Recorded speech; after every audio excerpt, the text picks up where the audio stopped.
Tadi yang belum disampaikan, iya terima kasih. Yang belum disampaikan tadi, apa habitat sudah dan lain-lain. Ukuran, ada ukuran nggak kalau untuk bakteri? Izin menjawab, Ibu. Ya, Roro, silakan. Mungkin untuk ukuran dari bakteri itu sendiri mikroskopis, ada yang beberapa mikrometer hingga ratusan nanometer, Ibu. Dan untuk motilitas tadi juga belum disinggung, mungkin Oke, good. untuk bakteri itu menggunakan flagela untuk berpindah tempat, Ibu. Oke, ada yang mau menambahkan lagi? Bukan cuma flagela, Bu. Pakai apa lagi misalnya? Ukurannya tidak hanya sekian. Habitatnya apa? Apa yang mau tambahkan lagi? Mungkin saya boleh izin menambahkan Bu dari strukturnya. Strukturnya, ya, silakan. Kalau dari struktur dinding sel itu, kalau pada bakteri itu dibedakan jadi dua, antara gram positif sama yang gram negatif.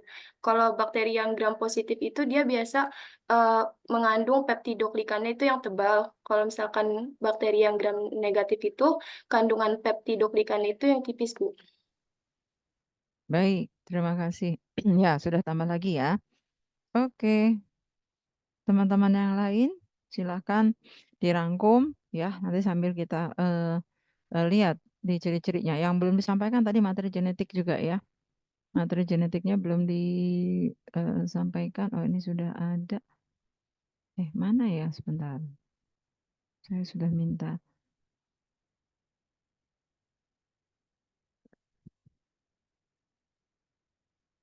Kok belum bisa? Oh, sudah. Ya, ini sudah Bu Yani kirimkan tadi. Nanti buat catatan-catatan dan itu nanti dimasukkan ke dalam slide yang sudah diberikan. Baik, kita akan bicara tentang bakteri adalah kelompok mikroorganisme, mikrobiologi, belajar mikroorganisme sudah kemarin ya, yang bersifat prokariotik. Artinya prokariotik apa? Apa arti prokariot? Tidak memiliki inti sel yang terbungkus oleh membran nukleus, Bu. Tidak memiliki inti yang terbungkus membran atau dengan kata lain tidak memiliki membran inti, begitu ya? Sudah cukup? Yang lain yang belum menjawab, ini tadi sudah ada Feby, Niken, Reno, kemudian ada Roro, yang lain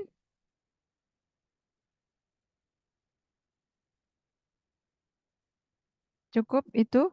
Semua setuju? Tidak memiliki membran inti? Ya, setuju nggak? Gimana sih? Setuju nggak? Jadi, Bu. Setuju Setuju. ya? Membran inti, bukan membran Setuju. sel. Membran inti apa membran sel?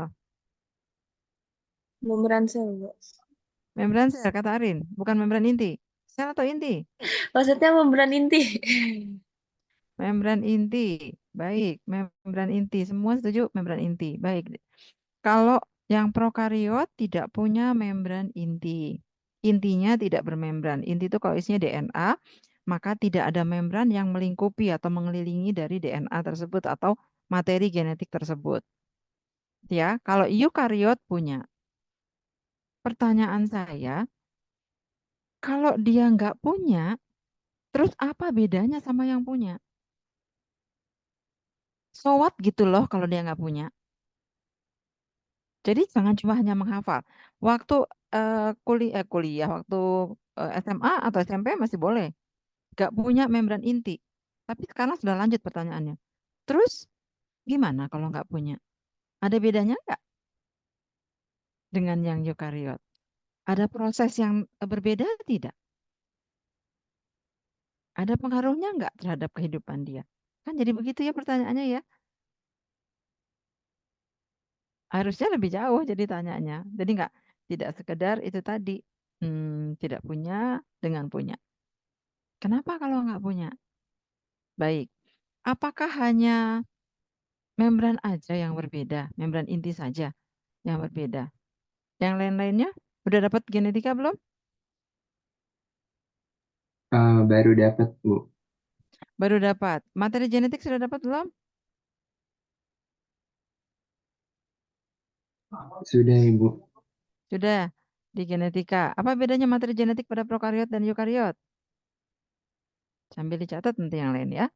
Bedanya apa materi genetiknya? DNA pada prokariot dengan eukariot ada bedanya enggak?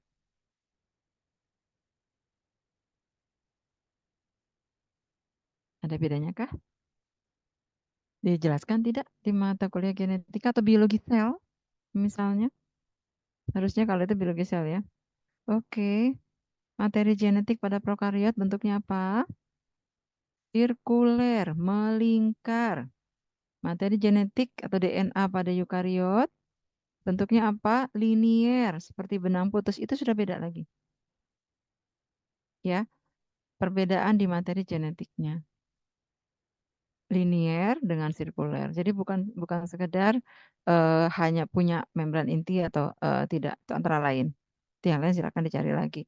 Kemudian kalau terus kemudian tidak punya membran, bedanya apa?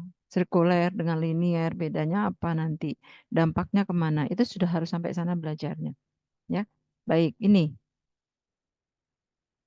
kita lihat ada sel prokariot dengan sel eukariot.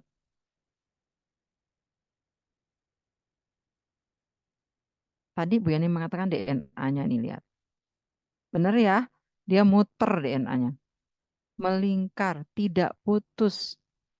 Tetapi karena ukurannya besar, dia tetap terpilih, tetap tetap jadi apa namanya? Ini kenapa dia keluar? Kenapa sih ini?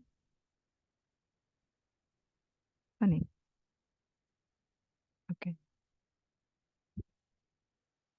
Ya, tetap dia karena bayangkan seperti karet gelang yang besar, itu kalau kita pelintir, dia akan melintir. Maka materi genetik pada bakteri itu tetap juga dia nggak kelihatan bulat seperti ini tidak.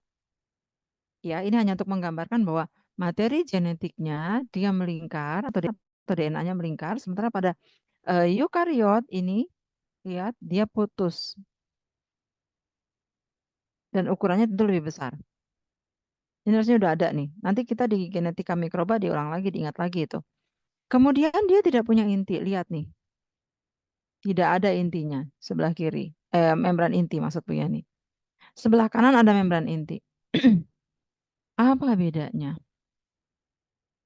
Pada proses transkripsi dan translasi. Nanti diingat ya. Proses transkripsi dan translasi, proses ekspresi gen, proses pembentukan protein. Kalau pada eukariot, proses transkripsi terjadi di pembentukan DNA menjadi mRNA terjadi di mana pada eukariot? Farhana silakan. Transkripsi, pembentukan mRNA terjadi di mana?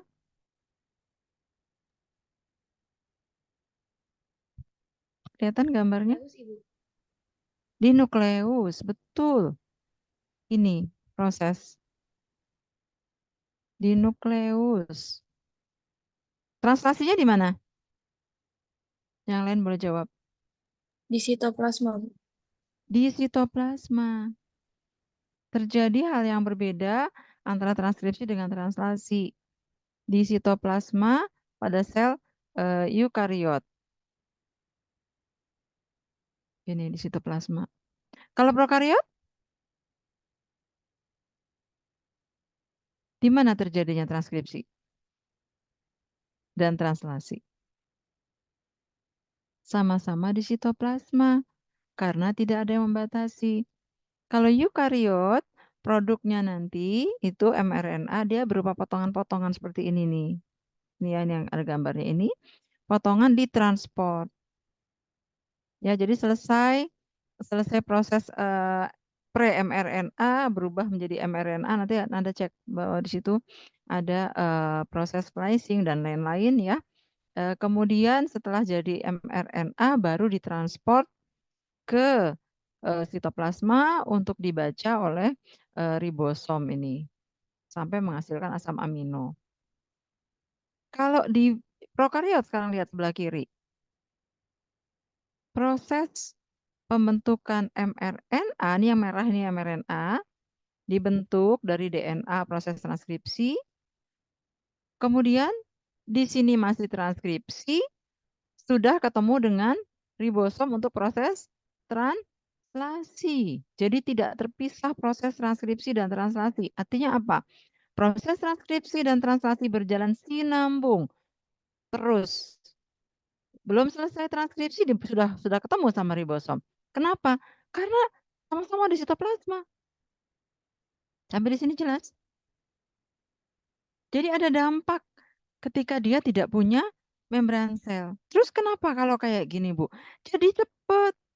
mRNA-nya belum selesai dibentuk sudah dibaca, udah ada ini apa? Protein nih, growing polypeptide. Proteinnya lebih cepat dibentuk. Itu sebabnya kenapa kelompok prokariot atau bakteri membelahnya cepat, perkembangbiakannya cepat. Karena proses penyediaan bahan-bahan terutama materi genetik tadi cepat. Belum selesai transkripsi sudah terjadi translasi. Sampai sini cukup jelas. Tahu dari mana belahnya bakteri itu cepat? Ya kemarin sudah saya sampaikan, sekarang udah mau masuk bulan puasa, bentar lagi ada kolak, ada segala macam makanan, gak kemakan di sore hari, pagi-pagi mau sahur sudah berubah rasa karena dia membelah dengan sangat cepat. Kenapa dia membelah sangat cepat? Proses transkripsi dan translasi atau pembentukan atau sintesis protein itu cepat, lebih cepat. Kenapa lebih cepat? Tidak ada membran sel. Jadi sekarang kan harus tahu. Kalau nggak punya membran sel, terus kenapa? Apa bedanya? Ada. Proses yang krusial, sintesis protein itu berjalan cepat. Ya, nanti silakan dibaca lebih jauh lagi. At least itu. Masih ada lagi beberapa perbedaan dengan ukuran yang kecil, dia jadi begini, jadi begitu, itu harusnya lebih tahu ya. Jadi nggak berhenti sampai di situ. Baik, tadi sudah single cell. Oke, tadi sudah disampaikan oleh Feby, prokariot uniseluler, single cell. Kemudian tidak ada membran nukleus, betul. Kemudian tidak ada organel yang bermembran yang lain. Jadi organel-organel pada bakteri. Bakteri punya retikulum endoplasma atau tidak? Organel pada proeukariot dimiliki tidak oleh bakteri. Katanya udah belajar. Ayo dong. Siapa nih yang belum? Punya retikulum endoplasma tidak bakteri? Udah baca belum? Katanya udah belajar. Dilihat nggak? Bakteri itu strukturnya seperti apa? Organelnya apa? Udah belum? Ditanya nggak ada yang jawab nih. Udah Oh, ah. nggak ada RM. Kenapa Reno? Nggak ada retikulum endoplasma. Tidak memiliki retikulum endoplasma. Terus tidak memiliki apa lagi? Siapa lagi yang lain? Yang sudah menjawab, standby dulu. Saya mau dengar, Bu Yani mau dengar suara yang lain. Yuk, tidak punya apa lagi? Itu kalau belajar kayak gitu dilihat. Apa sih bedanya prokariot sama eukariot? Jadi tidak menunggu dari dosen aja. Nggak selesai nanti Bu Yani kalau kayak gini. Jadi kalau Anda udah belajar, oh, oke, saya tinggal checklist ini udah tahu gitu. Saya lewatkan, tinggal cari yang kira-kira perlu dijelaskan. Apa organelnya? Oke, baik. Nanti itu dibahas lebih lanjut. DNA-nya bukan nukleus karena tidak punya membran. Jadi namanya adalah nukleoid. Area tempat adanya DNA disebut sebagai nukleoid. Jadi meskipun dia tidak punya membran, bukan berarti DNA-nya itu buyar ke seluruh sel, enggak. DNA-nya tetap terkondensasi ya pada salah satu bagian dari selnya. Gitu, agak mojok gitu ya, atau dia berada di salah satu bagian terkondensasi, enggak buyar berantakan gitu, enggak. Nah, karena areanya lebih gelap, maka area ini yang mengandung DNA disebut sebagai nukleoid. Kalau bicara prokariot, kita tidak bicara nukleus, meskipun maksudnya sama. Ya, namanya nukleoid.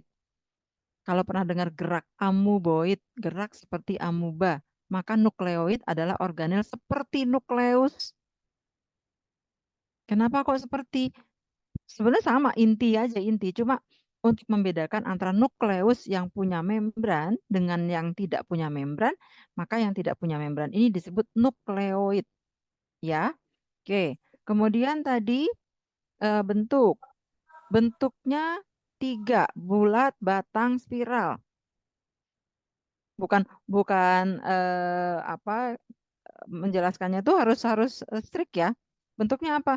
Bentuknya ada yang ini. Terus yang lain apa? Kan jadi nggak gitu. Bentuknya hanya 3, bulat, batang, spiral. Tapi apakah kalian pernah mendengar ada yang seperti anggur, gitu nggak?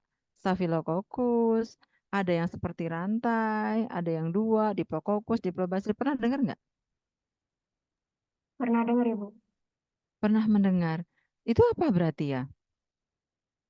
Kata Bu Yani bentuknya hanya 3, bulat, batang, spiral. Mungkin pernah juga dengar koma, pernah juga dengar tadi yang berangkai-rangkai tadi, seperti rantai, seperti anggur. Kan kemarin udah dikasih tahu, baca dulu tentang bakteri, baru kita ketemu di kuliah, supaya ketika diskusi kuliahnya lancar. Oke?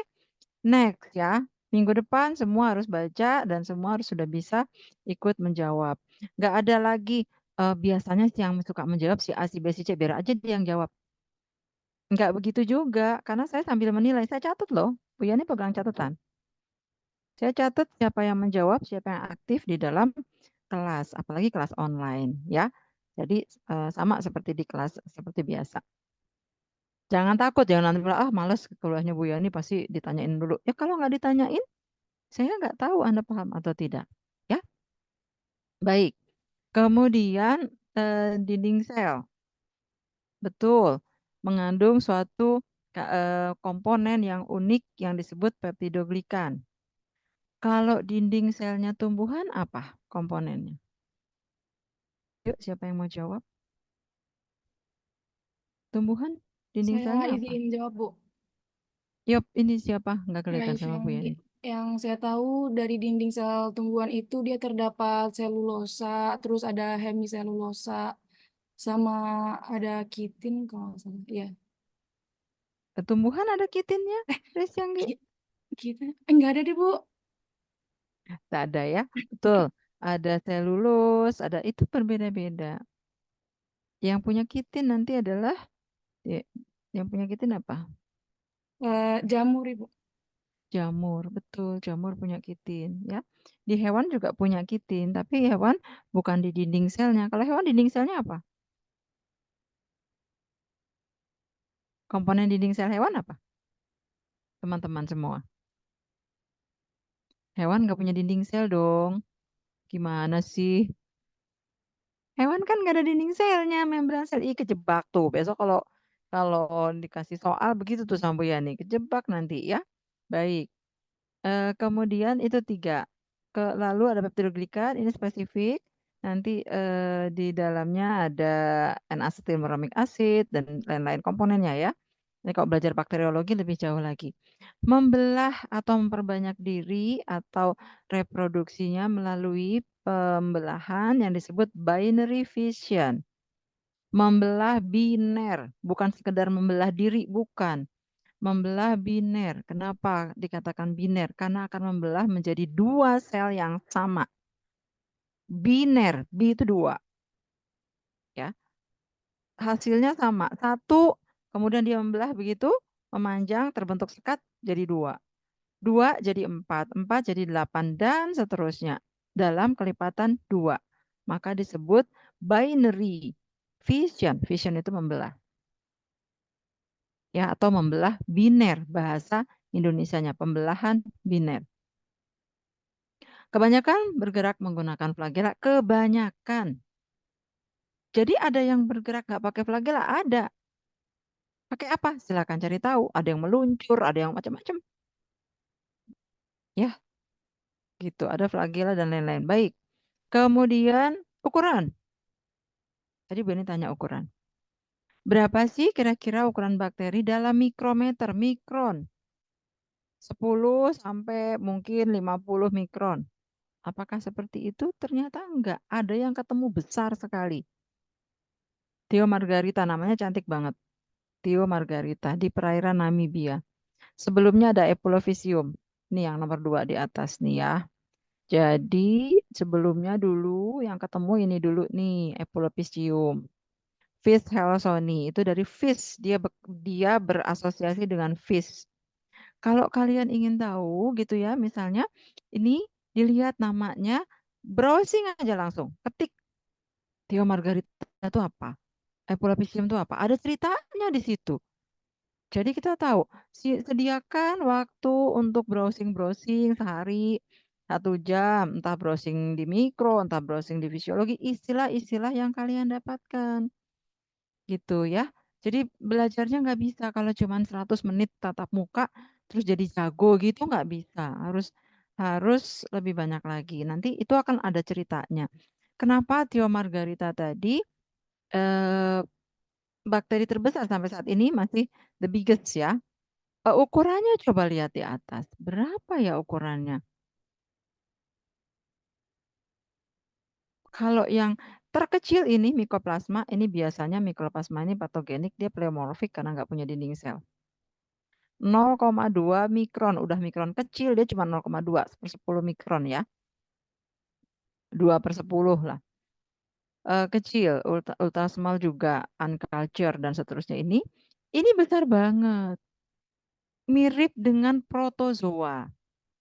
Gedenya kayak gitu. Waktu Epulovisium pertama kali ketemu juga begitu, disangkanya protozoa. Ada di ikan laut dalam di Great Barrier Reef, tahu nggak? Great Barrier Reef di mana? Pernah dengar? Reef koral terbesar di dunia di mana? Ya, Di ini Australia, belajar dia, entah di Australia kalau nggak di salah. Australia, betul. Pengetahuan ininya parah nih. Saya lihat eh, apa suka lewat di kalau lihat YouTube suka ada yang lewat, ada short gitu, ada yang tanya, eh, tahu nggak apa itu IKN? Nggak ada yang bisa jawab. IKN itu apa? IKN. Ayo, di sini nggak tahu juga deh. IKN yang ibu kota Nusantara itu, Bu. Ibu kota Nusantara. Ada yang nggak tahu? Ada pasti nih, ya. Itu tandanya Anda tidak peduli kepada perubahan lingkungan, perubahan kondisi penting loh. Gitu. Pindah kemana? Pindah ke Kalimantan, mana Pak Penajam gitu kan? Namanya IKN. Apa itu IKN ya? Nah, itu dibiasakan lebih lebih apa namanya? Lebih peduli gitu. Ada tuh kayak gitu ya ditanya ya Allah anak sekarang belajarnya apa aja sih kok pada nggak tahu gitu ya. Ada yang ditanya ibu kota Jawa Tengah apa? Nggak tahu, bayangin. Mahasiswa anak SMA ibu kota Jawa Tengah nggak tahu. Ada yang nggak tahu di sini? Ayo, ada yang jawab Jogja? Wis, pokoknya beneran deh, ya. Kayak gitu tuh. Apalagi ini, makanya tadi Bu Yani kasih tahu. Tapi kalau ditanya soal yang terkait dengan apa yang lagi tren di TikTok, di apa itu tahu gitu. Ya, tolong itu seimbang, teman-teman. Belajarnya seimbang. Baik. Epulovisium itu dulu apa namanya? Dia di laut dalam, di Great Barrier Reef. Kemudian ketika ikannya diangkat, ikannya mati karena ikan laut dalam, dia juga ikut mati. Jadi nggak bisa dikulturkan. Terus dikiranya adalah protozoa karena ukurannya besar dengan mikroskop. Setelah dicek, dia masuk kelompok bakteri karena prokariot. Kuncinya itu ya, prokariot berarti dia masuknya bakteri. Nah, kalau Theo margarita itu dia menyimpan granula sulfur. Itu yang bintik-bintik menyala itu sulfur. Dia bisa menyimpan sulfur dalam selnya di laut dalam, di laut nggak terlalu dalam ya, ini bisa agak ke permukaan sehingga kelihatan berpendar nyala gitu. Ternyata itu adalah bakteri Theo margarita. Cek ya, ukurannya besar banget. Seperti protozoa. Kita nggak tahu, who knows. Siapa tahu suatu saat ketemu bakteri segede ayam yang nggak tahu juga gitu ya. walau alam gitu. Tapi kan serem juga mungkin ya. Oke, baik. Bentuk sekarang tadi bulat, batang, spiral. Betul, 3. Terus kalau yang kayak gini apa namanya? Kok ada yang gandeng-gandeng, berkelompok, dan seterusnya? Koloni, bukan. Koloni itu kemarin kalau dia terlihat dalam cawan Petri, sebut koloni. Ya, ini mungkin sebagian akan menyebut koloni, tapi lebih tepat ini adalah arrangement. Cell arrangement, penataan sel. Selnya menata diri. Sebab bentuk-bentuk ini hanya bisa dilihat menggunakan mikroskop. Kita melihatnya ke sel, morfologi sel. Kalau koloni itu yang sudah terlihat di cawan Petri. Kelihatan dia bentuk. Udah kan? Udah dapat kan? Bedalia praktikum ya? Dengan bedalia ya? Iya, Bu. Sudah dapat isolasi mikroba udah dapat. Sudah waktu pengantar. Baru pengantar, baru isolasi belum. Nanti kalau isolasi akan diceritakan setelah isolasi mendapatkan koloni. Kalau itu adalah koloni bakteri yang ada di cawan Petri. Kalau ini arrangement, ada yang bentuknya seperti rantai, ya, ada yang bentuknya 4 sarcina ini tetrat, sorry, terus kemudian yang sarcina itu numpuk 8. Kalau tetrat itu 4, kalau sarcina itu 8, kemudian streptococcus 2 gandeng-gandeng tapi banyak seperti rantai. Kalau diplo itu berarti 2. Kenapa kok bisa ada yang menata seperti itu gandeng-gandeng? Karena dia punya eh, penataan atau pengaturan pada saat membelah. Area membelahnya seperti apa? Ini ada ceritanya di situ ya. Cari tahu lagi tentang sel arrangement ini Staphylococcus yang seperti anggur. Demikian pula pada basil. Sama dengan kokus, yang basil itu ada yang 2 gandeng 2, ada yang banyak gitu. Ada yang koko basil. Ini koko basil ini E. coli contohnya koko basil. Kalau basil itu panjang. Dilihat kadang-kadang kita di mikroskop kayak kayak korek api panjang gitu, ya. Tapi kalau koko basil dia ada melengkung, pendek, lebih pendek, batangnya itu pendek, lalu ujungnya itu melengkung. Jadi kelihatan kayak kokus, maka disebut sebagai koko basil. Mirip-mirip kokus yang memanjang sedikit gitu, maka disebut sebagai koko basil. Ya, kalau basil aja lebih cenderung lebih panjang ya. Itu kira-kira. Ini kan buntuk-buntuk kayak gitu ya. Itu. Kemudian ada yang koma, vibriokoma. Dulunya bilang vibriokoma. Tapi sebenarnya ini modifikasi dari spiral ya. Jadi ada bakteri berbentuk spiral, spiralnya punya modifikasi. Ada yang spiralnya eh rapat ini yang C, spiroket, rapat gitu spiralnya. Ada yang spirilum hanya bergelombang beberapa kali saja. Ada yang cuma kayak koma, set gitu. Padahal itu sebenarnya spiral tapi pendek. Maka dikatakan itu koma, tapi bukan bentuk tersendiri, itu bagian dari spiral. Jelas sampai di sini? Kenapa spiralnya itu macam-macam bentuknya, tapi semua masuk dalam kelompok sebagai spiral. Maka bentuk bakteri itu cuma 3, bulat, batang, spiral. Bahwa di dalamnya ada modifikasi, itu modifikasi dari masing-masingnya, dan juga penataan sel. Cari contoh masing-masing. Yang spirilum contohnya apa, yang vibrio contohnya apa, sehingga kalian familiar dengan nama latin dari kelompok bakteri. Nama spesies ya. Yang paling bawah spiroket itu hati-hati sekarang lagi mau musim banjir, itu biasanya banyak. Pernah dengar leptospira, leptospirosis, pernah dengar nggak? Penyakit Pernah, leptospirosis. Ya, pernah dengar kalau nggak salah yang dari tikus itu ya, Bu. betul. Dari pipis tikus. Kenapa kalau banjir jadi masalah? Tikus itu kalau pipis di mana-mana kering sendiri kan? Bakterinya nggak mati. Ketika kena banjir terlarutkan itu. Terkena banjir terlarutkan, kebawa sama air banjir, dan dia akan masuk lewat biasanya luka. Kalau orang kena banjir, ngerobok banjir, kakinya kena kayu, kena seng misalnya, atau kena sesuatu yang tajam, luka, kemudian terpapar pada air banjir yang membawa bakteri leptospira tadi, maka dia bisa kena sakit leptospirosis.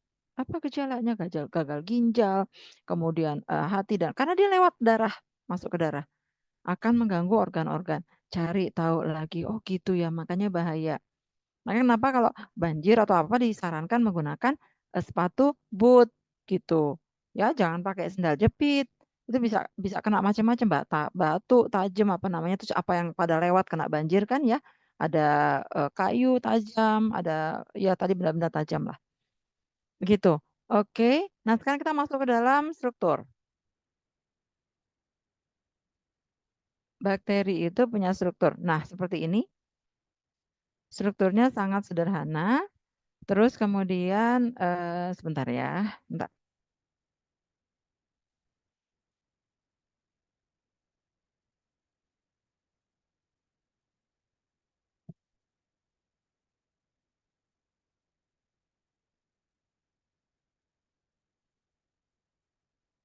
Ya.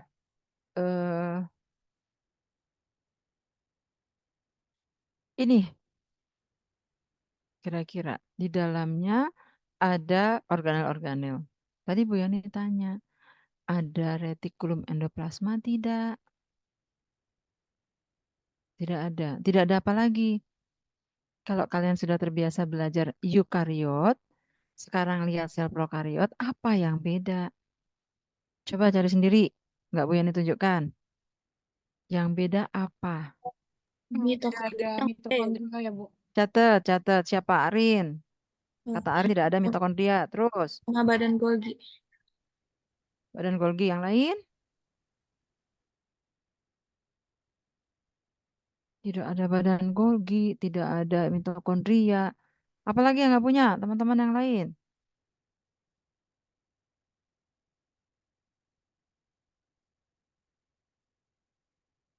Lagi yang nggak punya?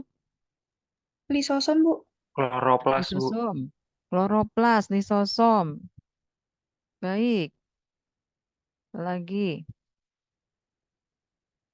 Vakuola, Bu. vakuola. Iya, oke. Nanti silahkan dicek lagi ya. Ternyata banyak yang nggak dia punya. Sama kayak tadi pertanyaannya. Kalau dia nggak punya membran sel, so what gitu loh, gitu kan pertanyaan Bu Yani. Nah sekarang kalau dia nggak punya mitokondria, apa fungsinya mitokondria? Apa fungsi retikulum? Apa fungsi badan Golgi, lisosom, dan lain-lain? Terus kalau dia nggak punya, bagaimana dia mengerjakan itu? Pakai apa? Ada bakteri bisa fotosintesis, tapi nggak ada kloroplasnya. Pakai apa dong? Begitu kan ya? Oke, mitokondria aja deh dulu. Mitokondria fungsinya untuk apa? Apa fungsi mitokondria? Produksi energi, Bu. Produksi energi lewat proses respirasi. Penting nggak? Penting. Terus kalau dia nggak punya mitokondria, bagaimana dia menghasilkan energi? Bagaimana bakteri melakukan respirasi untuk menghasilkan energi? Ayo browsing sekarang boleh pakai HP. Oh yang lagi kuliah pakai HP bisa sambil browsing nggak? Nggak bisa ya? Silakan yang bisa browsing biar Bu Yani dengar jawabannya. Bagaimana bakteri melakukan respirasi atau organel yang berperan dalam bahasa Inggris boleh. Respiration organelle in bacteria. Boleh, seperti itu misalnya. How do bacteria doing respiration misalnya? Boleh juga.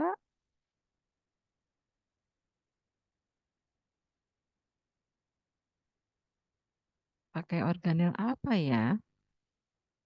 Yang udah punya jawaban silahkan. Bu Yani tunggu ya. Izin jawab, Bu. Iya, siapa? Arin. Kalau yang saya baca, dia ada membran plasma yang membran plasma pada sel prokaryotik ini dia mengalami pelekukan ke arah dalam sehingga membentuk struktur bernama mesosom yang dia tuh fungsinya sebagai tempat respirasi sel yang kalau pada sel prokaryotik itu sebagai penggantinya mitokondria. Terima kasih Arin. Yang lain punya jawaban yang berbeda atau tidak? Yang sudah nyari tadi? Di Saya sini masih kebetulan jawab, Bu. mesosomnya tidak dimunculkan. Ya, Kalau yang dari saya baca, jadi ada beberapa bakteri itu juga dapat memperoleh energi dengan melakukan oksidasi senyawa anorganik seperti sulfida hidrogen, terus belerang atau besi. Nah, proses ini juga dikenal namanya chemolitotrofi. dan menghasilkan energi yang dapat digunakan untuk mensintesis ATP. Ya, ya, Resyanggi bahwa ya Resyanggi jawab ya bahwa itu adalah prosesnya. Prosesnya dia menggunakan sumber energi, menggunakan apa nanti itu ada di nutrisi. Kita belajar itu ya.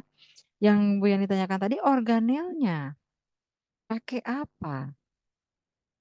Pakai sitoplasma, Bu. Sitoplasma Iya. ya. Jadi di sitoplasma ada apanya? Sitoplasma itu apa isinya? Bagaimana dia bisa melakukan proses perolehan energi dengan sitoplasma?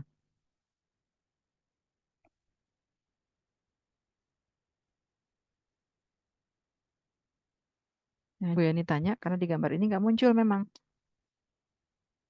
Sitoplasma betul? Ini kan yang lain teman-teman lain? Satu jawaban lagi supaya bisa ketahuan.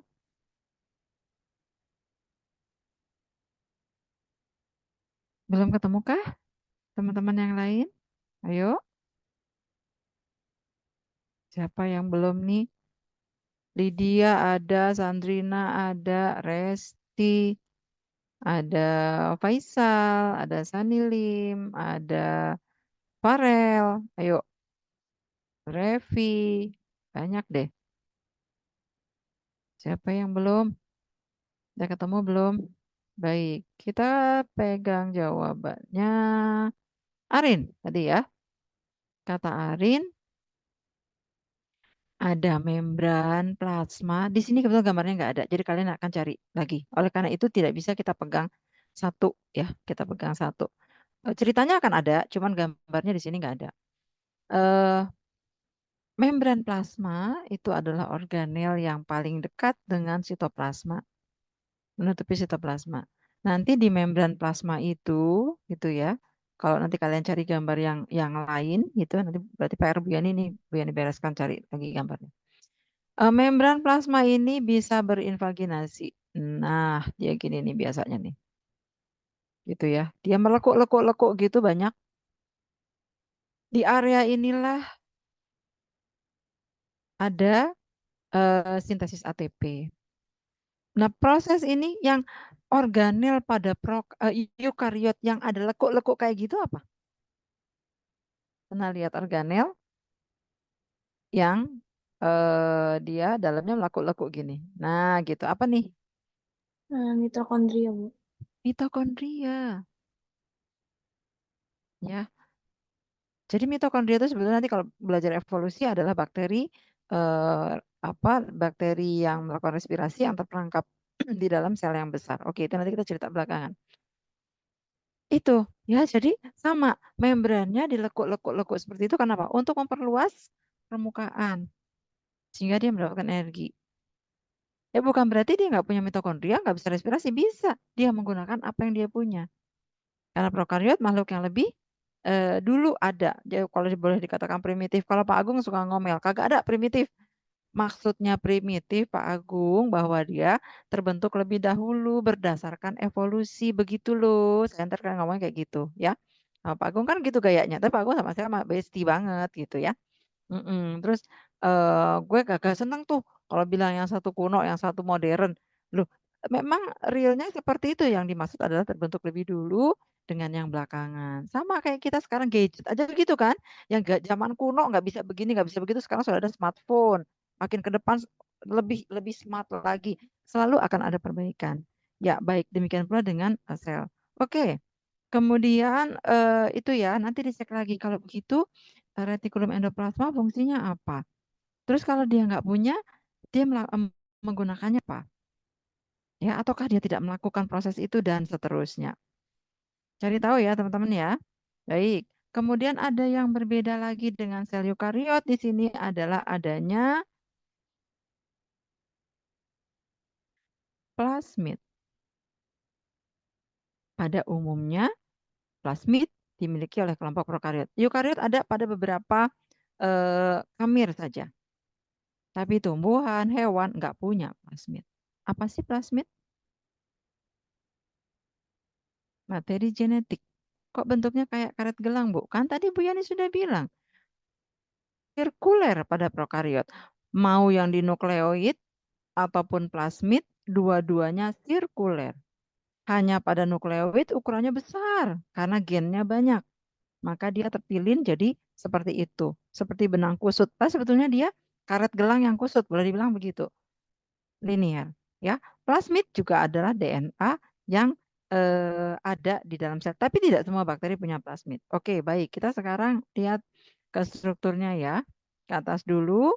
Bahwa kalau kita lihat berdasarkan struktur yang di luar sel dengan di dalam sel, dengan pembatasnya sel tadi, kita akan bagi menjadi 3. Ada struktur eksternal, ada internal, kemudian ada yang membatasi tadi.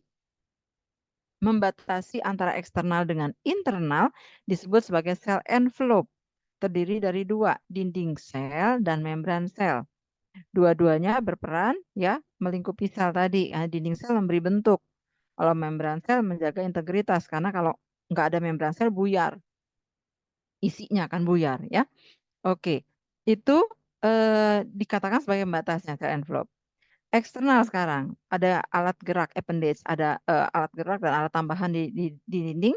Flagella yang alat gerak, ada pili, ada fimbria, ada glycocalyx atau dia lapisan lendir, semacam lapisan lendir gitu, tapi bisa dibagi 2. Ada yang namanya kapsula, ada yang namanya lapisan lendir. Tapi dia berada paling luar, ya. Kemudian di bagian dalam ada sitoplasma, ada ribosom, tubuh inklusi. Contoh tubuh inklusi yang tadi kita bahas pada Tio Margarita. Dia punya apa tadi Tio Margarita? Yang berpendar tadi? Punya granula sulfur, Bu. Granula sulfur. Nah, granula sulfur merupakan contoh tubuh inklusi, inclusion bodies. Nanti masih ada granula yang lain. Dia bisa menyimpan gliserol, bisa menyimpan kristal protein toksin, dan lain-lain. Ya, itu tergantung pada spesies atau kelompok bakterinya. Baik, kemudian ada nukleoid sini dan atau kromosom, maksudnya untuk menjelaskan bahwa sebagai kromosomnya bakteri, yaitu ada DNA-nya, ada proteinnya. Kalau di eukariot, kromosom itu DNA dan protein histon. Kalau pada bakteri, DNA dan protein juga, tapi bukan histon proteinnya. Ya, bakterioprotein karena disebutnya seperti itu. Nah, ini kita sebut sebagai nukleoid atau bahkan kadang-kadang ditulis sebagai kromosom. It's okay. Yang penting kalian tahu itu istilahnya aja. Yang jelas bukan nukleus gitu, ya. Ada plasmid, ada endospora kalau yang punya. Jadi tidak semua organel ini wajib dimiliki oleh bakteri. Yang wajib apa? Jelas nukleoid pasti wajib, harus ada nukleoid, harus ada sitoplasma, harus ada membran dan dinding sel. Enggak harus banget ya, karena nanti ada yang tidak punya dinding, tapi kasus khusus untuk mikroplasma, dia nggak punya dinding sel. Jadi hanya membran saja. Ukurannya sangat kecil tadi, 0,2 mikron. Itu biasanya yang menyebabkan radang paru. Makanya ada yang namanya mikroplasma pneumonia gitu, ya. Kemudian ribosom sudah pasti harus punya untuk sintesis protein. Plasmid boleh punya, boleh enggak. Endospora bisa ada, bisa tidak. Flagella, pili, fimbria, glycocalyx, ya, kapsul atau selam layar, boleh ada, boleh tidak. Enggak semua bakteri punya flagella, enggak semua bakteri punya pili, dan lain-lain tadi. Dan ya, kalau sel envelope, sel wall, dan sel membran boleh dikatakan semua punya. Tadi kecuali mikroplasma tidak punya dinding sel. Tetap ada perkecualian ya dalam suatu kelompok mikroorganisme atau organisme, tetapi kita ngambil yang secara umum, yang sebagian besarnya. Oke, kita akan masuk satu-satu, kita lihat.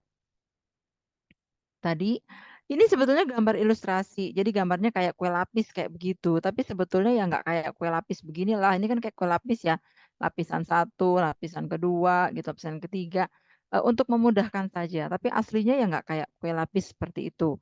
Oke, bagian paling luar kapsula tadi, kapsula atau lapisan lendir, glycocalyx boleh disebut bagian luar. Kemudian dalamnya ada dinding sel, ada membran plasma. Ini yang sel envelope yang 2 tadi. Bagian luar ada kapsula, ada fimbria flagella. Oke, flagella dulu. Kemudian ada fimbria, muncul nggak di sini? Fimbria dan ini fimbria. ya. Pilusnya nggak muncul, mungkin ada pilus agak lebih besar. Jadi kalau pilus itu ukurannya agak lebih panjang. Itu pilus atau pili. Ya, disebutnya sebagai pilus atau pili. Gitu. Oke. Kemudian itu yang di bagian luar, yang di bagian dalam ada sitoplasma, ada ribosom, kemudian nukleoid, plasmid. Udah, itu aja nggak semua punya. Ya, kita satu-satu lihat. Structure outside the cell wall, yang di luar, yang eksternal tadi. Glycocalyx, general term, nama umum untuk segala sesuatu yang melindungi atau yang mengelilingi, yang mengelilingi sel, menyelubungi sel, boleh. Ya. Jadi bahasa Inggris itu kalau di Indonesia kan kalian dipaskan saja. Kalau surround itu artinya mengelilingi, Bu. Tapi kita dalam hal ini lebih tepat menyelubungi. Kalau misalnya dikatakan menyelubungi seluruh kan berarti menyelubungi ya. Mengelilingi kan kita muter aja mengelilingi gitu. Itu kita yang bisa ngepaskan. Jadi nggak bisa terjemahan langsung begitu dicocokkan dengan bahasa Indonesia. Ya, makanya nggak bisa ketemu nanti culture sel jadi budaya gitu ya. Budaya sel nggak ada gitu. Culture-nya itu adalah culture kita biarkan. Baik, kalau dia yang menyelubungi sel tadi itu terorganisir. Jadi dia lebih padat gitu ya, lengket, apa itu disebut sebagai kapsula. Ini. Tapi kalau dia loosely attached, jadi longgar, apa dia juga nggak terorganisir, jadi nggak rapi gitu, nggak rapat, itu kita sebut sebagai lapisan lendir. Tapi kedua ini secara umum disebut sebagai glycocalyx, ini yang di atas. Ya ini ya. Nah, jadi glycocalyx terbagi dua. Bakteri bisa punya, ada yang punya kapsula, ada yang punya lapisan lendir. Kita akan lihat ini tadi slime dengan kapsula. Nah ini, kalau slime layer dia longgar gitu, kayak lendir aja gitu. Tapi kalau kapsula itu firmly attached, jadi lengket, lengket ke selnya. Ada gambarnya. Nah ini bedanya. Kapsula yang di dalam nih yang rapet gitu, ini bisa dua nih malahan nih, Streptococcus pneumonia yang untuk paru-paru ya. Kemudian slime layernya ini yang Glycocalyx capsula, yang kiri dia lebih rapi, lebih rapat, lebih tipis gitu. Sementara kalau yang slime layer gambar sebelah kanan itu dia kelihatan longgar ya, kayak lendir aja. Kelihatan bedanya ya. Ini dibuat dengan SEM dan TEM, scanning electron microscope dengan technical electron microscope ya. Baik, kita ke atas sekarang. Fungsinya apa untuk bakteri? Itu pertanyaannya. Kalau dia punya, terus untuk apa? Ya. Nah, iya fungsinya baik keduanya tadi, baik apakah kapsula maupun lapisan lendir, itu melindungi sel. Function number one, protect cell from dehydration and nutrient loss. Jadi melindungi sel dari dehidrasi kalau ada kekeringan di luar. Dan hilangnya nutrisi. Kalau kering, membran plasmanya juga rusak, hilang, mati dia. Ya. Contohnya, misalkan habis minum apa kemarin? Es cendol apa es kelapa? Oh, di kelas yang sebelah. Kelas yang sebelah, isolasi, mau isolasi dari apa? Dari air kelapa, ya oke. Ini misalnya es cendol atau es boba. Anda minum. Ada habis minum tuh kan diaduk, terus kita gelegek-gelegek gitu, kena mulut segala macam. Kira-kira yang ada di dalam gelasnya airnya tuh ada bakterinya apa enggak? Sisanya Ada dalam sih. gelas ada bakterinya. Terus dicuci nih, atau kalau mau dicuci dibuang dulu tuh, dibuang apa sisa airnya tadi yang sisa sedikit, mungkin 2 atau 3 sendok, dibuang gitu, masuk dia ke cucian piring. Kebawalah ke selokan. Terus kalau dia masih selamat terus sampai ke laut nanti tempat buangnya. Ya, apa yang terjadi dengan bakteri kalau kita bisa ngikutin itu, kemana aja ya dia? Itu dia menghadapi banyak hal. Perubahan airnya tadi yang mungkin pekat, dari boba kan pekat ya, air gula pekat ya, nyemplung masuk ke air cucian piring. lebih encer tapi ada deterjen. Masuk lagi nanti ke selokan, ketemu segala macam deterjennya buat buang, ada minyak goreng, ada segala macam di situ. Terus ke bawah sampai ke laut, apa yang terjadi dengan dia? Ya, itu satu kalau dicuci piringnya. Kalau sama abang-abangnya habis main di tempat abang-abang nih minum cendolnya, sama abangnya dibuang, biur gitu dibuang ke tanah. Yang tadinya berair sekarang jadi kering kan? Lingkungannya jadi kering.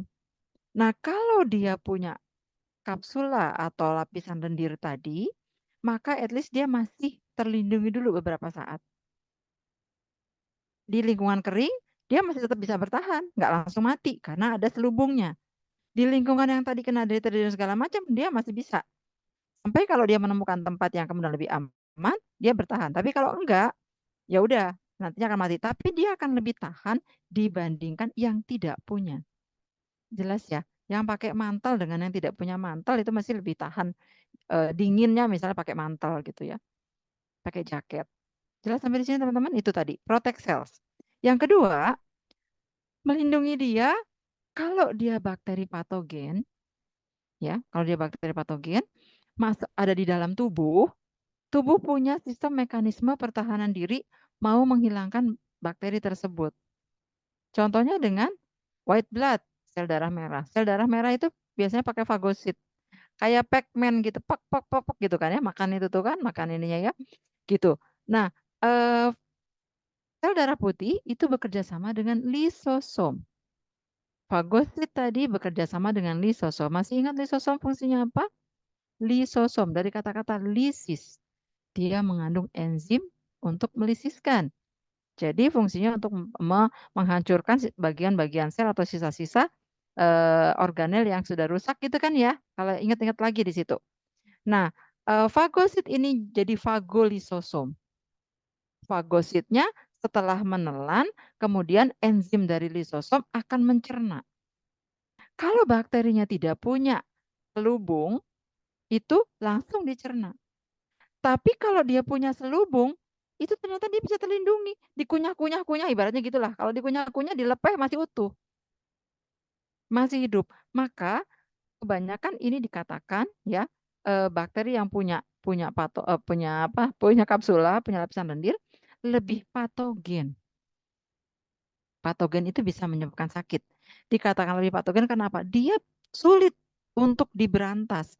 Dia tetap bisa bertahan. Dikasih antibiotik, antibiotiknya nggak nembus karena ada selubungnya. Maka dikatakan dia sebagai salah satu eh, mana? Ini often important in bacterial virulence. Poin nomor 3. Virulence itu virulensi, kemampuan untuk menjadi patogen. Sifat patogenisitasnya kita sebut sebagai virulensi. Maka ini menjadi faktor virulensi atau faktor suatu bakteri dikatakan patogen kalau dia punya glycocalyx. Apakah kapsula, apakah lendir. Utamanya kapsula, karena kapsula itu dia kenceng. Gitu ya. Nanti silakan dicari tahu. Dan beberapa kapsula memiliki kandungan protein yang bersifat sebagai toksin bagi tubuh. Oke, kapsula saya tinggalkan. Berikut masih di bagian luar, eksternal. Appendix ada flagella. Flagella untuk alat gerak. Ada yang monotrik, satu, ampitrik, lopotrik, peritrik, jenisnya silahkan dicari tahu. Kalau monotrik itu seperti tikus. Nah, saya masih ingat anak saya masih kecil, saya gambar gitu. Mama itu gambar tikus, padahal saya gambar bakteri. Gambar bakteri terus ada flagellanya satu. Dia bilang mama itu tikus gitu. Ada waktu dia masih kecil ya. Karena satu. Kemudian ada yang ujungnya banyak, satu ujung tapi flagellanya banyak dan seterusnya. Pertanyaannya adalah geraknya gimana ya?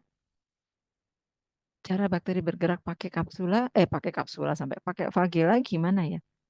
Diputer flagellanya kenceng banget. Kalau sudah muter punya daya dorong. Kayak baling-baling di kapal kan? Kenapa kapal punya baling-baling? Untuk mendorong pergerakannya kan? Ada mesin menggerakkan baling-baling, kapalnya bisa maju. Bakteri juga kayak gitu, muter gitu, nanti terus dia bisa maju. Itu kalau yang satu, Bu. Yang di ujung satu. Kalau yang di ujungnya ada banyak, di satu ujung tapi banyak flagelanya. Ya tentu ada kerjasama dong. Kalau enggak jadi ruwet malahan itu saling berikatan. Jadi muternya bareng. Nah kalau ada di dua ujung, kayak permen gitu di ujung sini ada gitu. Nah ini flagela tapi. Atau kalau dia seluruh tubuhnya ada, kayak rambutan. Gimana geraknya? Tentu ada pengaturan. Kemana dia mau pergi. Lihat gambar paling bawah yang kayak rambutan tadi. Flagelanya yang paling depan ngikut ke belakang semua. Kelihatan gambar di bawah? Ya. Jadi kalau dia akan menuju kemana? Dia akan mengikuti itu. Oh ini sebentar. Terus bakteri tahu dia akan pergi kemana? Apa? Apa yang menarik dia? Kalau itu nutrisi atau oksigen, misalnya itu bakteri aerob di perairan, kalau bakterinya ada di bawah, dia akan menuju ke atas, ke area yang lebih banyak oksigen. Karena dia memerlukan oksigen, kan begitu ya? Maka dia akan bergerak menuju itu.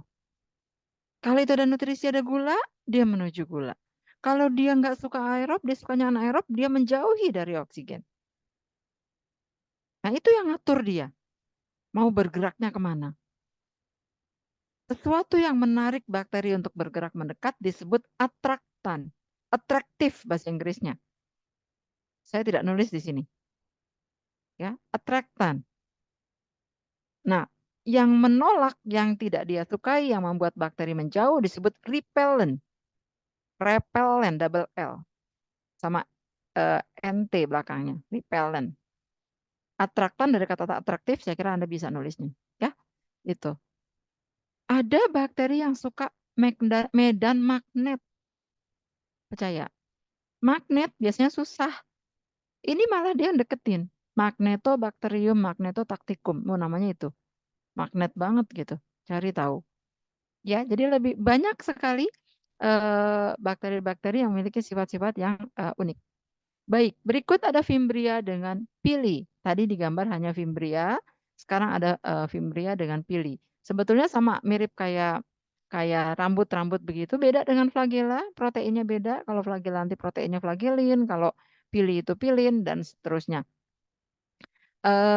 Dia seperti rambut-rambut, Fimbria dengan pili, Fimbria lebih banyak. Jadi mirip kayak silia gitu ya. Kalau di paramecium silia gitu di seluruh tubuhnya. Kalau ini namanya Fimbria. Tidak semua bakteri punya Fimbria. Ada yang punya, ada yang tidak. Itu ya. Eh, dia fungsinya jadi tuh short, numerous hair like appendage. Jadi appendix yang mirip dengan rambut karena banyak di permukaannya, pendek. Fungsinya untuk melekat. Melekat kemana? Melekat ke permukaan substrat. Apakah kalau dia ada dalam tubuh dia nempel di epitel usus? Apakah kalau dia ada di lingkungan dia apa namanya nempel di batu-batuan di mana aja dia bisa melekat dengan substrat atau melekat dengan sesama temannya. Jadi bakteri itu jarang satu, banyak karena dia sendiri membelah-belah. Terus kalau ketemu temannya dia bisa nempel-nempel. Gitu ya. Oke, kalau pilih lebih panjang dibandingkan Fimbria. Jumlahnya lebih sedikit ya. Tapi dia lebih pendek daripada flagella. Lebih panjang dari Fimbria, lebih pendek dari flagella. Fungsinya bukan untuk bergerak. Dia ada yang untuk pelekatan, tapi juga ada yang untuk pilus seks. Di sini sebetulnya bakteri tidak punya seks ya, tetapi ada nanti pertukaran materi genetik. Bisa memberikan materi genetiknya, plasmidnya misalnya bisa diberikan pada bakteri lain melalui perantaraan pilus. Oke, pilus atau pili. Tinggal browsing lagi. Pili in bacteria. Keluar semua nanti ceritanya di situ. Ya, atau bakterial pili, boleh. Bakterial pilus, boleh. Pilus seks, boleh. Apapun mau Anda tulis di situ, ceritanya nanti akan berbeda. Oke, silakan browsing. Baik, sekarang kita ke dinding sel. Saya nggak pegang jam. Jam berapa, Nak? 11.16, Bu. 11.16. Kita sampai 11.40 kurang lebih. Baik, kurang lebih masih 25 menit, masih cukup insya Allah.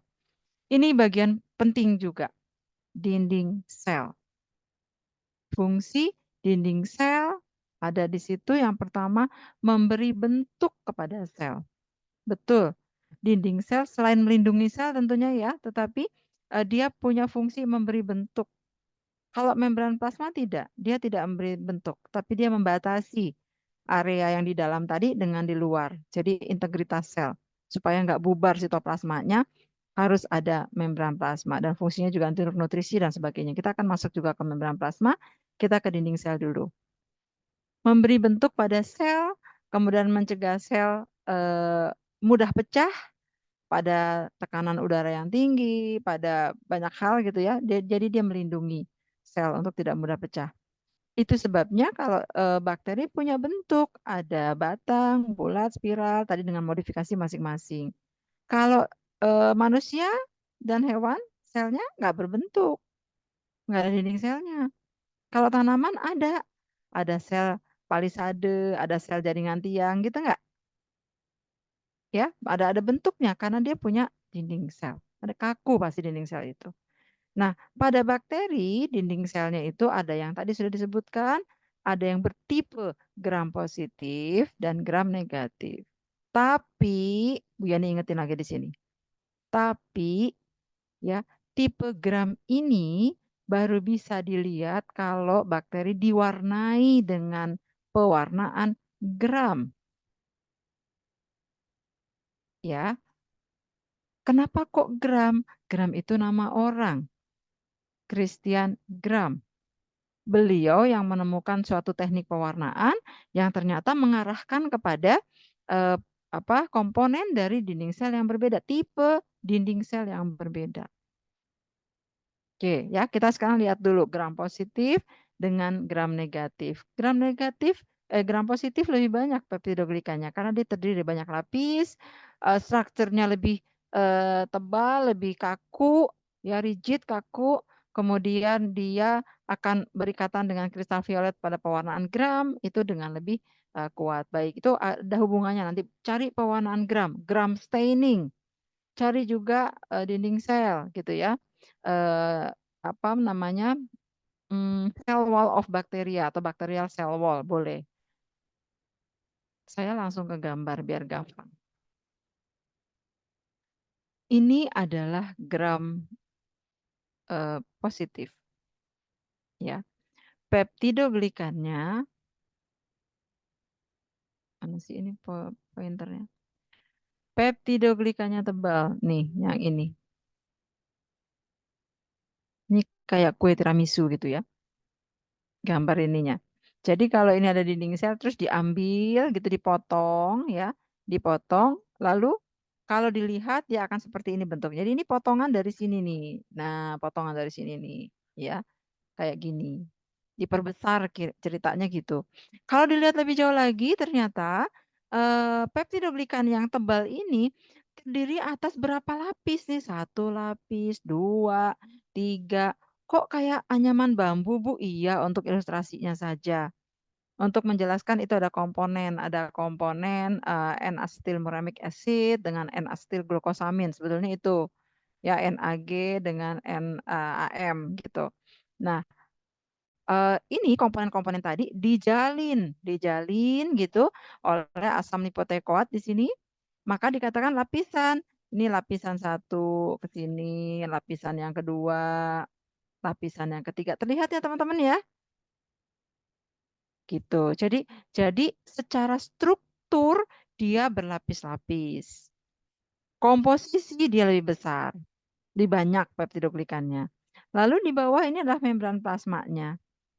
Membran plasma, tentu ada protein di membran dan seterusnya. Kemudian ya, ini kalau gram positif. Sekarang kita lihat dulu gram negatif ya. Yang gram negatif dengan gambar yang sama. Nah, ini supaya gambarnya sama dulu biar nggak bingung. Sama kayak tadi dipotong gitu. Terus nah ini kue lapisnya ternyata lucu. Yang bagian ungunya ada di tengah. Ini. Ini pada gram negatif. Yang tengah ini apa? Peptidoglikan ini. Peptidoglikannya sedikit, hanya terdiri dari satu lapis. Ya, ini tetap sama. Membran plasma bagian bawah. Kemudian ada lapisan peptidoglikan tipis. Di luarnya ada lapisan lagi yang disebut sebagai outer membrane. Membran luar. Pada gram positif punya enggak? Enggak punya, tidak ada. Gram positif tidak punya outer membran, tidak punya membran luar. Ya, gram negatif yang punya. Baik. Kemudian di membran luar ini terdiri dari apa? Ada lipopolisakarida. Ini. Komponen dari membran luar disebut sebagai lipopolisakarida karena tersusun atas liponya adalah lipid E. Ini kalau nanti di bakteriologi ya, lebih dalam lagi kita bahas. Ada polisakarida O. Gabungan dari lipid dan polisakarida disebut lipopolisakarida. Ya, jadi untuk bakteri gram negatif punya lipopolisakarida atau disingkat LPS. Pada gram positif tidak punya. Balik lagi kalau udah kayak gini. Kalau beda kayak gitu, terus gimana ya? Apa pengaruhnya? Pertanyaan kita kan akan jadi begitu. Kok dinding selnya beda? Jadi nanti gimana tuh? Ada perbedaan dalam kemampuan hidup kah? Atau aktivitasnya kah? Atau apa? Kan jadi begitu. Pokoknya segala sesuatu yang berbeda kita harus bertanya, di mana itu bedanya? Ya, selain kepada struktur, nanti kepada aktivitasnya. Nah, untuk gram negatif, ini outer membran jadi gambarnya mirip dengan membran plasma. Ya, ini sama-sama double membran.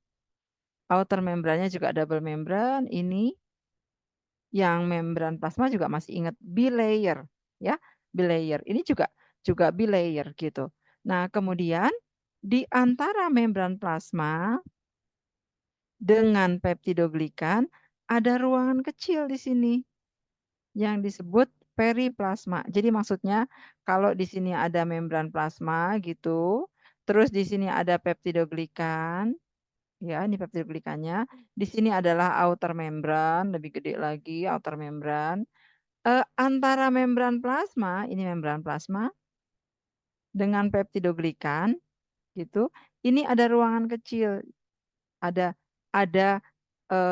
jarak ya, ada protein di tengah-tengah sebetulnya untuk megang dia. Tetap ada proteinnya. Ada ruang yang disebut sebagai ruang periplasma atau disebut periplasma saja.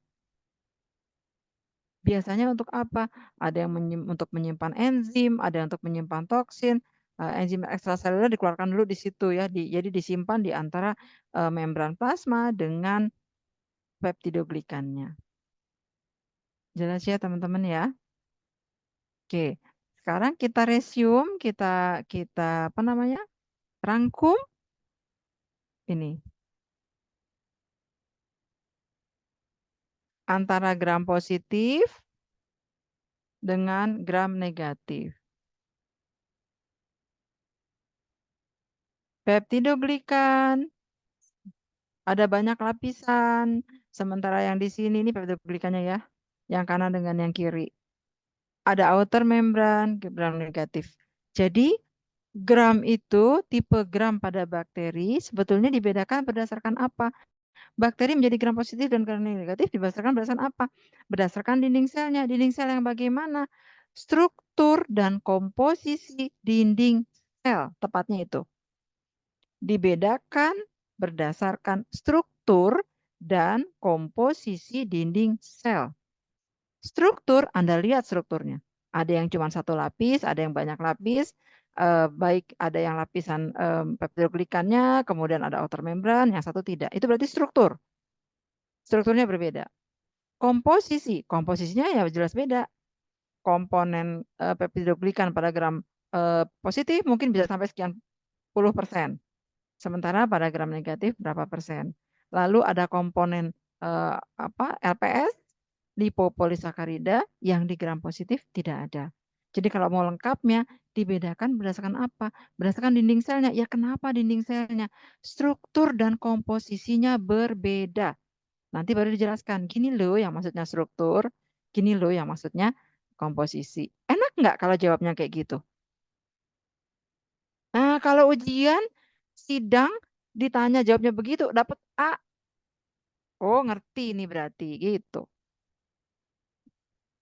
Ya, jadi balik lagi nanti belajarnya.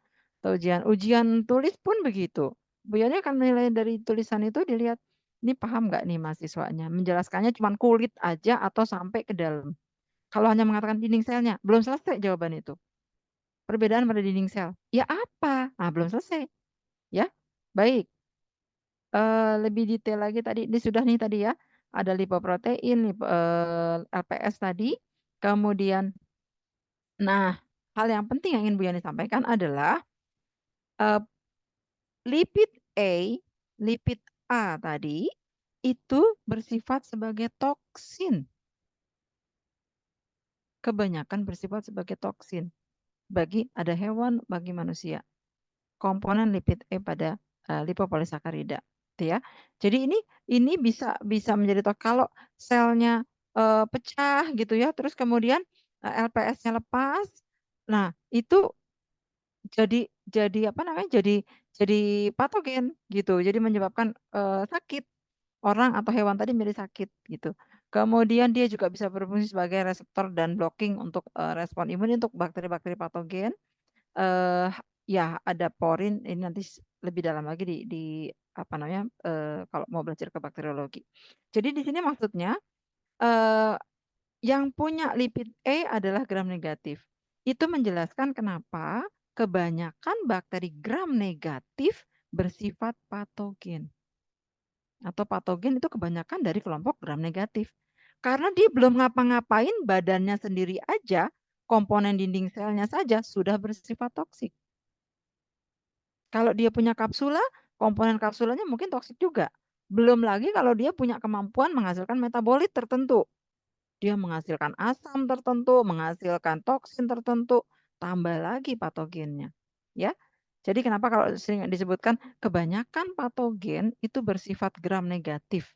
Kebanyakan bukan berarti gram positif nggak ada yang patogen, ada. Tapi kebanyakan dari kelompok gram negatif karena belum apa-apa dia sudah membawa racun di dalam selnya. Itu sebabnya disebut endotoksin. Toksin yang endo, yang memang sudah ada dalam selnya. Kalau eksotoksin, itu toksinnya dibikin dulu, dibuat dulu, dikeluarkan dari selnya. Nah, nanti dia akan bersifat toksik. Atau enzim tertentu bersifat toksik. Misalnya enzim yang hemolisis, melisiskan sel darah. Enzim yang melisiskan sel, apa namanya, kalau kulit biar kenyal ada apanya? Komponen apa? Harus minum tertentu biar kenyal, apa namanya? Kolagen, Bu. Kolagen, betul. Ada bakteri yang bisa menghasilkan enzim kolagenase yang bisa menghancurkan kolagen. Apa maksudnya? Kalau ada infeksi yang sampai kulitnya rusak, sampai hancur dagingnya, itu karena dia punya itu. Jadi ada bakteri nanti kalau kalau cari tahu apa namanya flash flash eater bakteria, bakteri pemakan daging. Nah, cari tuh. Disebutnya bakteri pemakan daging karena dia bisa menghancurkan daging. Apa yang dia punya sampai dia bisa menghancurkan? Jadi faktor patogennya, faktor virulensinya tadi itu banyak macamnya. Ya, bisa berupa enzim, bisa berupa toksin. Nah, kalau yang ini udah dibawa sendiri lipid E tadi. Oke, nanti dipelajari lebih jauh lagi, silakan. Kemudian ini ada perbandingannya, saya ambil dari McGraw-Hill, gram positif dengan gram negatif. Sebagian besar sudah Bu Yani sebutkan di situ ya. Punya LPS, di sini punya peptidoglikan, dan seterusnya. Silahkan dilihat tebal, tipis, outer membran, gram positif nggak punya, gram negatif punya, gitu ya. Kemudian, nah ini harusnya ketemunya di praktikum. Kita bisa tahu mana yang gram positif, mana yang gram negatif kalau sudah diwarnai dengan pewarnaan gram. Pewarnaan gramnya seperti ini, tapi ini Bu Yani lewatkan dulu, takut yang di bawah nggak selesai ya, karena materi ini nanti bisa diberikan untuk materi praktikum. Tanya sama Bu Dalia ya, kenapa kok gram positif warnanya ungu, gram negatif warnanya merah? Jangan keliru. Kalau ngejawab bakteri gram positif dengan gram negatif bedanya apa? Yang gram positif warnanya ungu, yang negatif merah. Itu kan kalau diwarnai gram. Kalau dia diwarnainya hanya pakai pewarnaan sederhana satu zat warna saja, kalau pakai methylene blue ya jadi biru. Pakai malasid green ya jadi hijau. Nggak ada dibedakan gram positif gram negatif. Jelas ya? Jadi tidak kita menjelaskan gram positif dan gram negatif berdasarkan warnanya. Kecuali kita bicara bahwa dia sudah diwarnai gram. Ini nanti. Warnanya ungu atau kebiruan, gram negatif warnanya merah. Kalau sudah diwarnai gram, sekali lagi Bu Yani ingatkan. Kalau nggak diwarnai atau diwarnai dengan satu warna, ya sama dua-duanya. Ya, baik. Itu nanti dibahas di praktikum. Bu Yani mau menambahkan satu lagi, ada jenis bakteri yang bukan gram positif, bukan gram negatif, tapi bakteri tahan asam. Bahasa Inggrisnya acid fast, F-A-S-T, cepat gitu ya. Acid fast, bakteria. Kalau bahasa Indonesianya, bakteri tahan asam. Bakteri ini yang paling ngetop adalah penyebab TBC. Apa namanya? Ada yang tahu? Bakteri penyebab penyakit TBC. TBC itu tuberkulosis. Bakterinya namanya Bakteri Mycobacterium tuberculosis. good, betul Sinta. Mycobacterium tuberculosis. Nanti ada lagi Mycobacterium lepra, penyebab penyakit lepra. Apa itu lepra? Dulu banyak, sekarang alhamdulillah sudah tidak ada. Silakan nanti dicari lagi juga ya. Mycobacterium tuberculosis atau bakteri tahan asam itu dinding selnya tidak sama dengan bakteri gram positif dan gram negatif. Coba dilihat. Dari yang sudah Anda lihat tadi di dua tipe sel gram positif dan gram negatif, bedanya apa ya dengan gambar ini? Sitoplasma membran ada. Peptidoglikan ada enggak?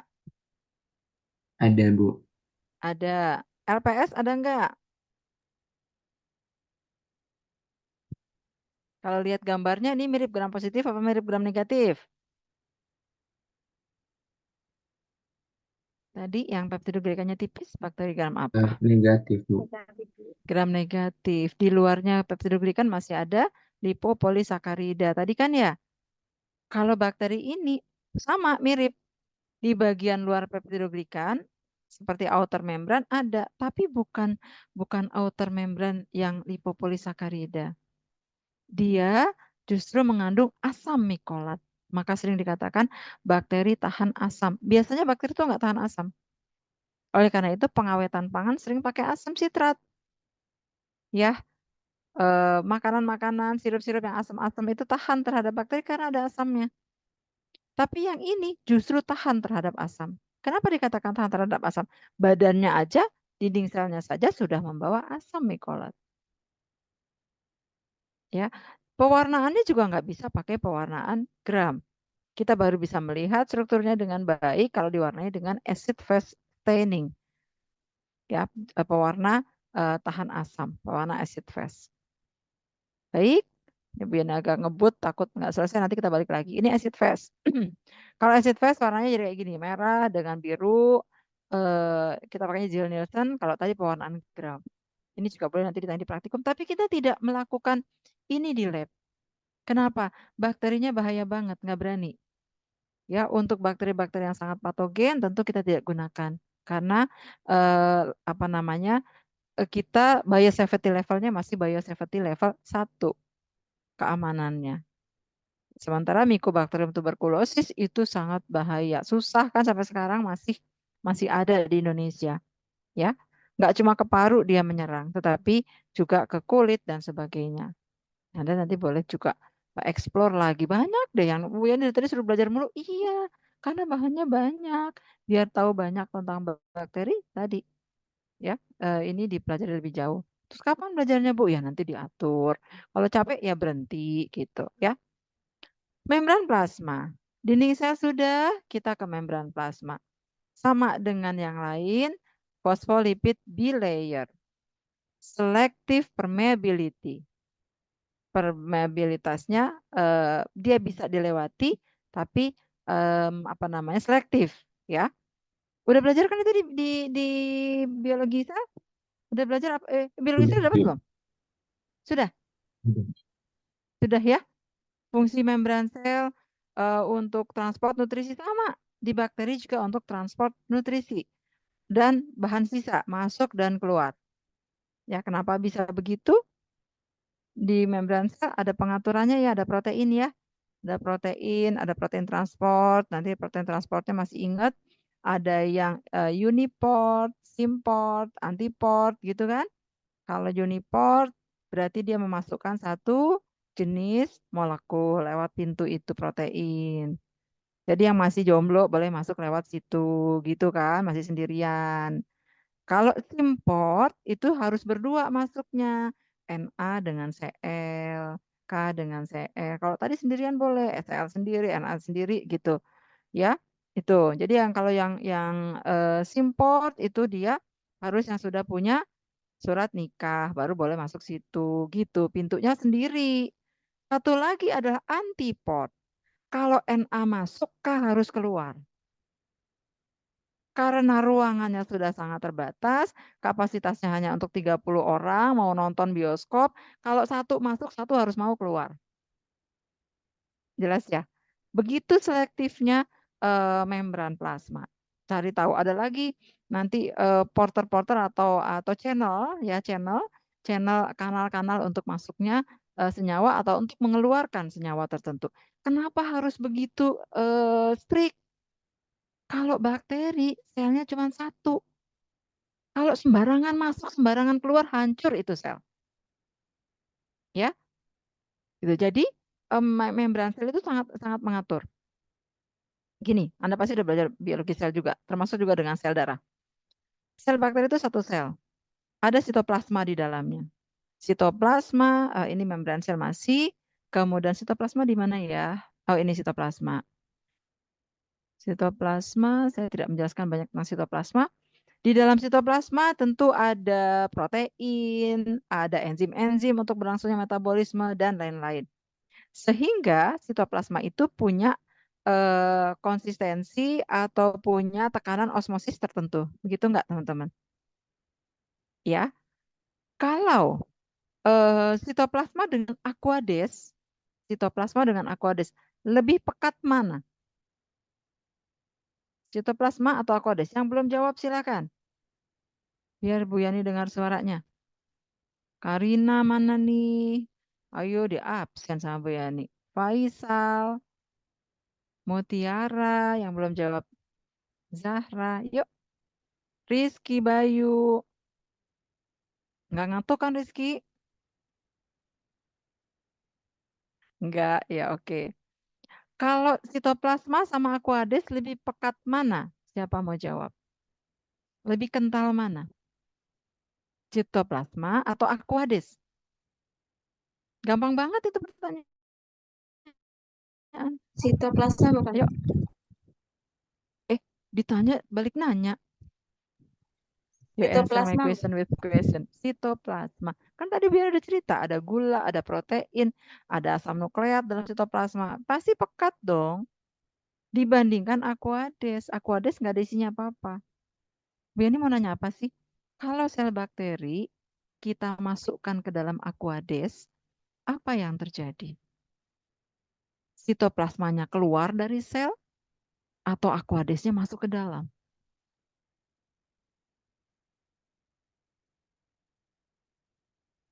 Ayo. Sitoplasma lebih pekat. Sel bakterinya kayak tadi tuh dari boba yang pekat dia masuk ke air cucian piring. Lebih encer dong air cucian piring. Selnya kira-kira akan gimana? Airnya masuk atau sitoplasmanya keluar? Yuk, siapa bisa jawab? Airnya masuk ya, Bu. Airnya masuk ke dalam osmosis. Lama-lama selnya swollen, bengkak, pecah. Sekarang sebaliknya. Kalau sel bakteri masuk ke air gula pekat atau garam pekat, apa yang terjadi? Garamnya atau gulanya masuk atau sitoplasmanya ketarik keluar? Sitoplasmanya yang keluar, Bu.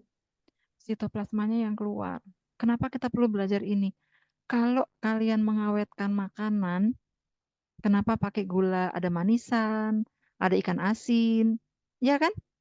Diawetkan. Ikan asin terbuka nggak di luar? Kebuka. Kena debu nggak? Kena. Ada bakterinya nggak? Ada. Hidup nggak di situ? Nggak hidup karena begitu nyemplung ada garam tinggi. Manisan pun begitu. Manisan mangga, kedondong, apa segala macam. Lebih awet dibandingkan kalau tidak diberi larutan gula. Iya apa enggak? Itu implikasi atau aplikasinya. Makanya kita belajar dasarnya. Oh iya, kenapa ya? Kalau bikin manisan itu fungsinya untuk mengawetkan. Kata-kata mengawetkan berarti menghilangkan mikroba. Karena kalau ada mikroba, makanan jadi rusak. Diawetkan dengan gula atau garam. Tadi prinsipnya. Siapa yang ini? Sitoplasma. Sitoplasma tadi pengaruh. Makanya kita belajar struktur tadi dengan ke aplikasinya. Jelas ya teman-teman ya. Gampang banget. Kalau kalian bikin asinan atau kimchi. Nah, siapa yang pernah lihat kimchi? Pernah makan kimchi? Kimchi itu kan sawi ya. Kalau dibikin sudah jadi kimchi, gepeng nggak? Tipis kan, gepeng jadi sedikit kan? Tadinya sawinya ngembang jadi tipis. Kenapa?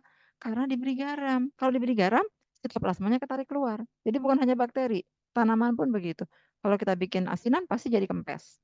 Ya, itu. Jadi belajar macam-macam, dilihat ke aplikasinya. Oke, sitoplasma ini tadi membran sudah, kromatofor ini adalah tubuh inklusi. Tubuh inklusi ini sorry, kalau ini kromatofor untuk apa namanya? Fotosintesis ya, zat warna. Kromatofor ini mengandung pigmen, ada yang untuk fotosintesis. Jadi tidak punya apa tadi kloroplas. Kloroplas itu mengandung pigmen untuk fotosintesis. Bakteri nggak punya kloroplas, tapi dia bisa fotosintesis. Dari mana? Punya pigmennya? Punya, tapi tidak diletakkan di kloroplas, tetapi di dekat membran plasma. Di sini namanya kromatofor. Oke. Kemudian nukleoid plasmid. Nah, ini plasmid. Plasmid kecil, kemudian juga isinya ada gen, tapi biasanya gennya itu bertanggung jawab terhadap pertahanan diri. Ya, apakah dia mengandung resistensi terhadap antibiotik atau yang lain, dia untuk bertahan, tapi bukan esensial, bukan sifat yang esensial. Jadi esensial itu bakteri ini, E. coli misalkan, bentuknya kokobasil, kemudian dia punya flagella, dia gram negatif, semua sifat itu adanya di nukleoid. Kalau di plasmid, sifat-sifat yang terkait dengan pertahanan diri. Jadi kalau nggak punya plasmid boleh, Bu? Ya boleh. Kalau dia tidak punya plasmid, tetap jadi E. coli. Nggak terus berubah jadi yang lain gitu, enggak. Tetap jadi E. coli. Tetapi dia tidak begitu tahan terhadap lingkungan. Kalau misalnya plasmidnya bawa misalnya ketahanan terhadap antibiotik amoksilin gitu. Kalau dia nggak punya plasmid, dia jadi nggak tahan terhadap amoksilin. Tapi kalau punya plasmid dikasih amoksilin, dia tetap hidup. Jadi bertahan. Ya, dia lebih bertahan terhadap lingkungan. Kalian bisa punya plasmid nggak secara harfiah apa ya? Pokoknya secara implisit, jadi bukan realnya gitu ya. Bisa punya plasmid nggak kira-kira? Maksudnya gimana sih, Bu? Anda jadi sarjana biologi S1 ya, atau pendidikan biologi, teman-teman yang dari luar tadi pendidikan biologi. Nukleoidnya apa kalau sarjana biologi? Kurikulum 144 SKS. Anda harus ikuti sampai selesai, baru boleh jadi sarjana biologi. Gitu nggak? Ada di situ kewajiban Anda harus pintar bahasa Korea, harus bisa membuat program komputer bla bla bla gitu, ada syaratnya? Nggak ada. Terus kalau kalian bisa berbahasa Korea, bahasa Jerman, bisa tadi membuat program komputer, kira-kira Anda lebih survive atau tidak ketika lulus? Lebih luas tidak kemungkinan Anda untuk bisa bertahan di kehidupan?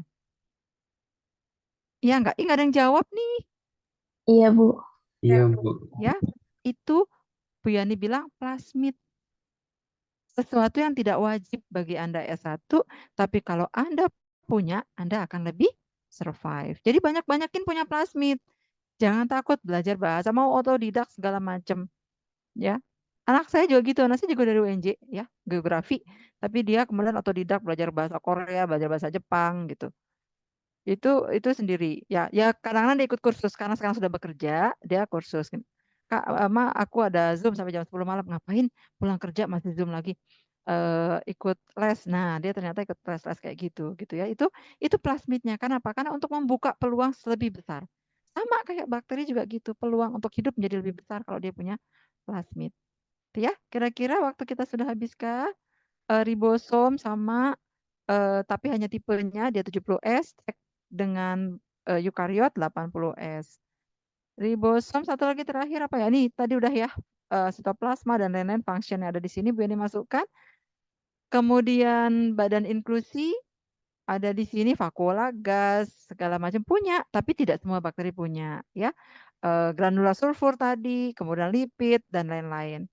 Lalu ini contohnya, ada yang bisa menyimpan sulfur, bisa menyimpan fosfat, bisa menyimpan vakuola gas, terutama yang dia suka di air di permukaan. Ada yang punya magnet, magnetosom, dan lain-lain. Begitu beragam. Ya, terakhir adalah spora. Ini yang terakhir. Endospora. Spora pada bakteri berbeda dengan spora pada fungi. Spora pada bakteri berbeda dengan spora pada fungi. Sampai di situ Bu Yani tutup. Silakan cari, minggu depan Bu Yani tanya. PR-nya adalah spora, ini cerita tentang spora bakteri sengaja ditaruh terakhir dan sengaja dijadikan PR supaya belajar. Ya, apa bedanya spora pada bakteri dengan pada fungi?